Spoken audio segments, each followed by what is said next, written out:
नमस्कार।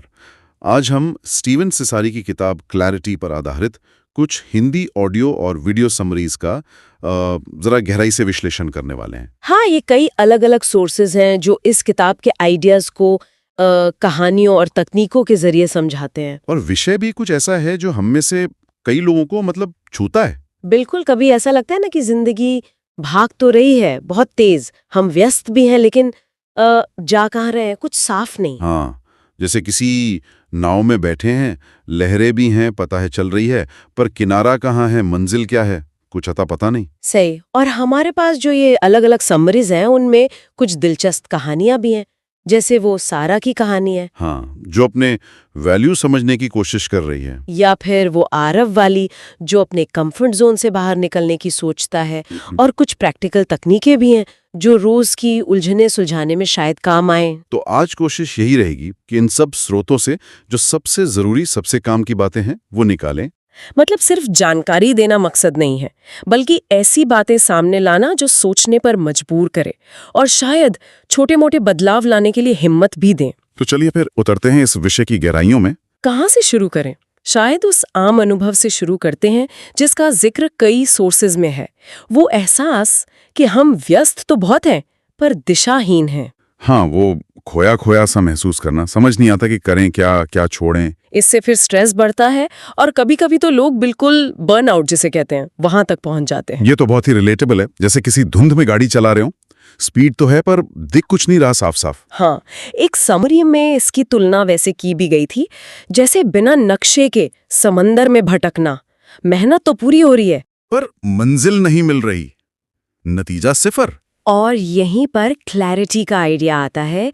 लेकिन जो सबसे दिलचस्प बात एक स्रोत उठाता है, शायद बुक डार्क रीडर, हाँ, वो ये है कि क्लैरिटी कोई ऐसी चीज नहीं है जिसे हमें बाहर खोजना है या कहीं से पाना है। अच्छा, तो फिर ये तो पहले से ही हमारे अंदर है, मौजूद है। अंदर मौजूद है। ये तो थोड़ा हैरान करने वाला है। अगर मैं उलझन में हूं तो क्लैरिटी बाहर से नहीं मिलेगी। नहीं, बिल्कुल नहीं। वो पानी और रेत वाला उदाहरण याद है? हाँ हाँ, बताइए ना। तो मान लीजिए हमारा दिमाग एक पानी का ग्लास है। ठीक है। और हमारे सारे विचार, चिंताएं, डर, ये सब उस ग्लास में पड़ी रेत है। ठीक है, समझ रहा हूँ। जब हम लगातार सोचते रहते हैं, चिंता करते हैं, प्लानिंग करते हैं, ओवरथिंक करते हैं, तो ये ऐसा है जैसे हम एक चम्मच से उस पानी को गोल गोल हिला रहे हैं लगातार। अच्छा। तो क्या होगा? पानी एकदम गंदला हो जाएगा, मटमैला, कुछ साफ नहीं दिखेगा, रेत और पानी सब मिक्स। और स्पष्टता कब आएगी? जब हम वो चम्मच चलाना बंद कर दें, मतलब जब हम अपने विचारों में बहने के बजाय या उनसे लड़ने के बजाय थोड़ा ठहरें, उन्हें बस देखें, आने दें, जाने दें, तो धीरे धीरे वो रेत, वो सारे विचार नीचे बैठने लगते हैं और पानी वो अपने आप साफ हो जाता है, क्लैरिटी आ जाती है। वाह! क्लैरिटी कहीं बाहर से नहीं डाली गई, वो तो पानी की नेचुरल स्टेट थी जो रेत के शांत होने पर दिखने लगी। ये अंदर से आती है। ये तो कमाल है। प्रॉब्लम विचारों में नहीं है, प्रॉब्लम उन विचारों से लगातार उलझने में है। बिल्कुल सही पकड़ा। और यही हमें एक और गहरे सिद्धांत की तरफ ले जाता है। इनसाइड आउट अंडरस्टैंडिंग कहते हैं इसे। ये क्लैरिटी का बेस है। इनसाइड आउट सुनने में तो अच्छा लग रहा है, क्या मतलब इसका असल में? इसका जो कोर आइडिया है ना, वो बिल्कुल क्रांतिकारी है। ये कहता है कि हमारा हर अनुभव, हर फीलिंग 100% हमारे अंदर के विचारों से बनती है, बाहरी हालात से नहीं। एक मिनट, 100%? ये मानना थोड़ा मुश्किल नहीं? अगर कोई मेरे साथ बुरा बर्ताव करे या मैं घंटों ट्रैफिक में फंसा रहा हूं तो गुस्सा तो आएगा ही ना। ये तो बाहरी चीजों की वजह से है। यहीं पर ये समझ काम आती है। देखिए वो बारिश वाला उदाहरण था ना एक सोर्स में। हाँ। बारिश तो बस हो रही है, ये बाहरी घटना है, न्यूट्रल।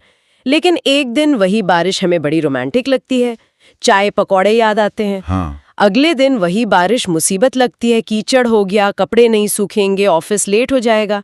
बारिश बदली क्या? नहीं, बारिश तो वही है। बदला क्या? उस बारिश के बारे में हमारे विचार, हमारे थॉट्स। तो आप कह रही हैं कि बाहर जो हो रहा है वो तो बस हो रहा है, हम अपने विचारों से उसे अच्छा या बुरा रंग देते हैं। बिल्कुल।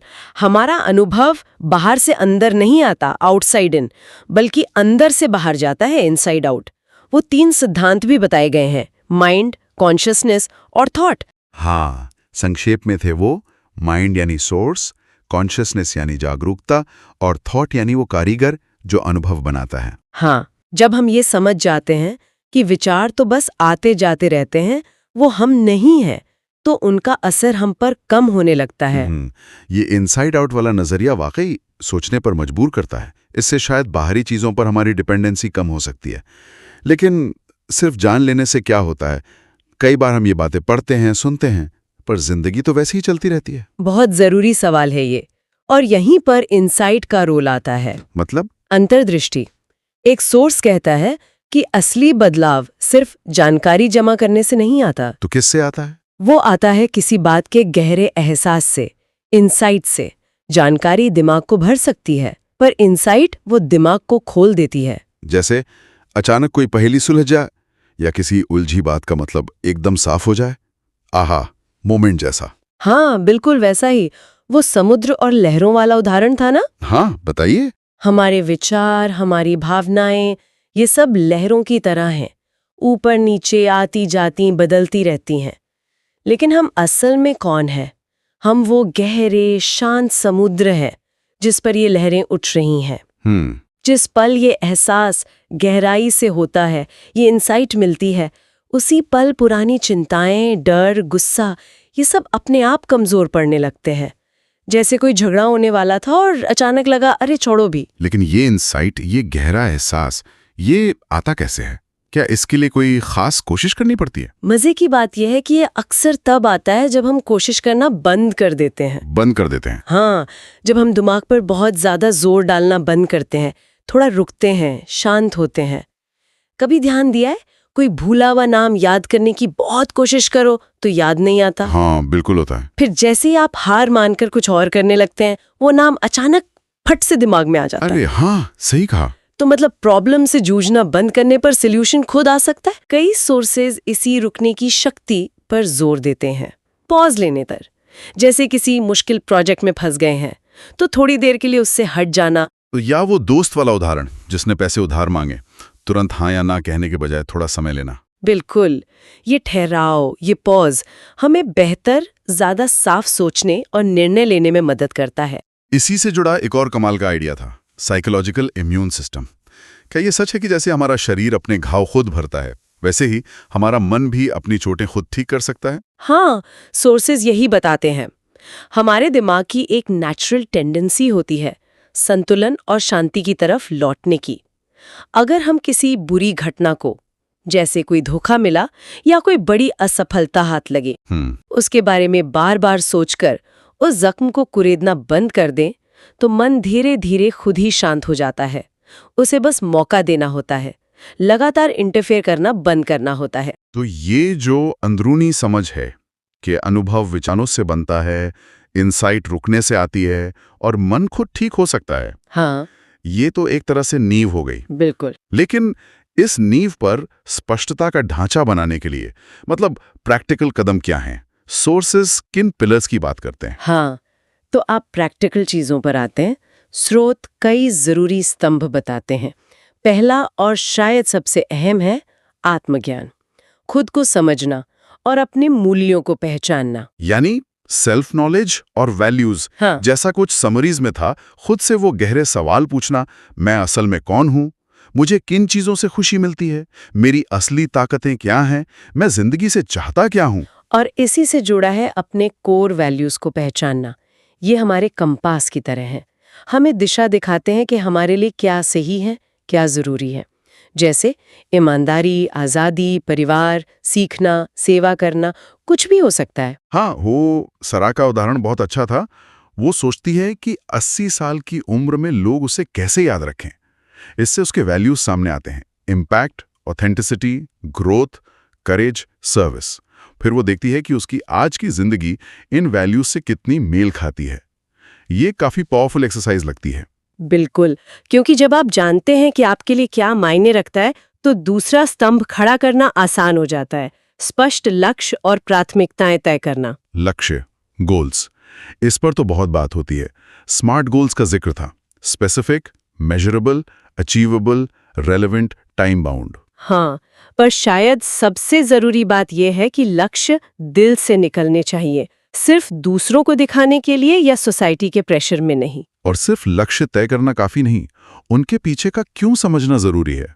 वो डीप वाई, हाँ वही, क्योंकि ये क्यों ही हमें मुश्किल वक्त में मोटिवेट करता है। अगर क्यों क्लियर नहीं तो थोड़ी सी मुश्किल आने पर ही हम रास्ता बदल लेते हैं। और ये लक्ष्य सिर्फ करियर के ना हो, बल्कि जिंदगी के सभी एरिया में हो, रिश्ते, सेहत, पर्सनल ग्रोथ, ताकि बैलेंस बना रहे। सही कहा।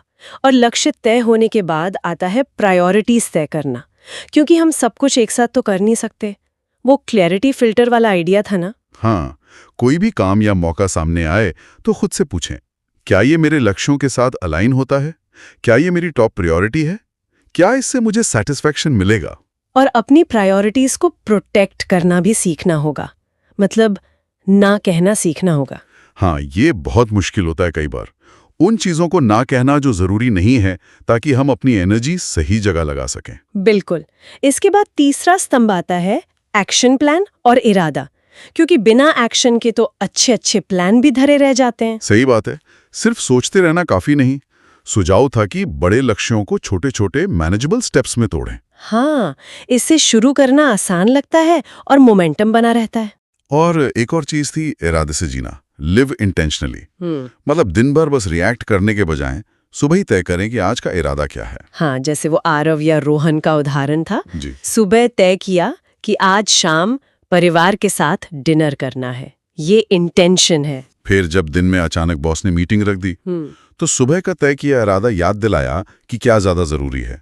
फिर शायद वो मीटिंग रीशेड्यूल करने की कोशिश करें। बिल्कुल, ये रिएक्टिव होने के बजाय प्रोएक्टिव होना है।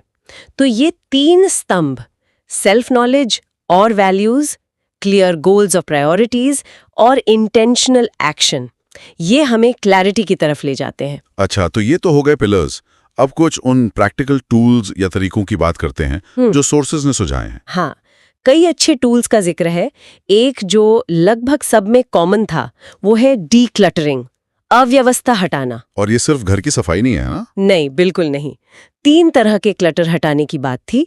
एक तो फिजिकल क्लटर, पुरानी बेकार चीजें, कपड़े, गैजेट्स, कहते हैं ना साफ जगह तो साफ दिमाग।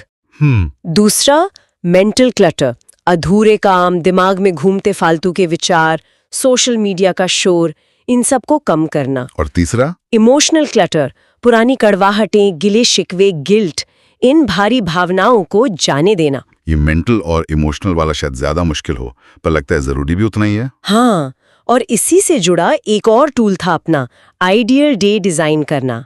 सोचिए कि आपका परफेक्ट दिन कैसा होगा, जिसमें एनर्जी भी बनी रहे और वैल्यूज का भी ध्यान रहे। फिर उसकी तुलना अपने आज के दिन से करें और रोज बस 1% बेहतर बनाने की कोशिश करें। बिल्कुल, और इसी में वो डिसीजन फटीग कम करने का आइडिया भी था। रोज के छोटे छोटे फैसले, क्या पहने, क्या खाएं, ये हमारी मेंटल एनर्जी खत्म कर देते हैं। तो सुझाव था कि इन रूटीन फैसलों को ऑटोमेट कर दो, ताकि जरूरी फैसलों के लिए दिमागी ताकत बची रहे। एक और तरीका जो एक सोर्स सुझाता है वो है जानबूझकर अपने कंफर्ट जोन से बाहर निकलना, एक्सपोजर लेना। मतलब नई चीजें ट्राई करना, जैसे वो आरव गिटार सीख रहा था या अकेले घूमने गया था। हाँ, नई स्किल सीखना, अलग तरह के लोगों से मिलना, नई जगहें देखना, वॉलंटियर करना, ये सब हमारे सोचने का दायरा बढ़ाते हैं।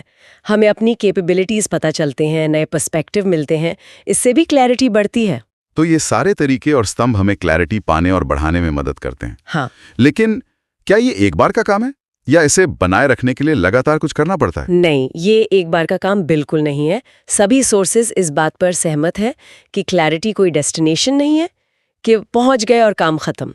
ये एक ऑनगोइंग प्रैक्टिस है, एक लाइफस्टाइल है। तो इसे मेंटेन कैसे करें? कुछ खास आदतें? हाँ, जैसे रोज सुबह कुछ मिनट निकालकर दिन के लिए इरादा सेट करना और रात को सोने से पहले 2 मिनट रुककर दिन को रिव्यू करना।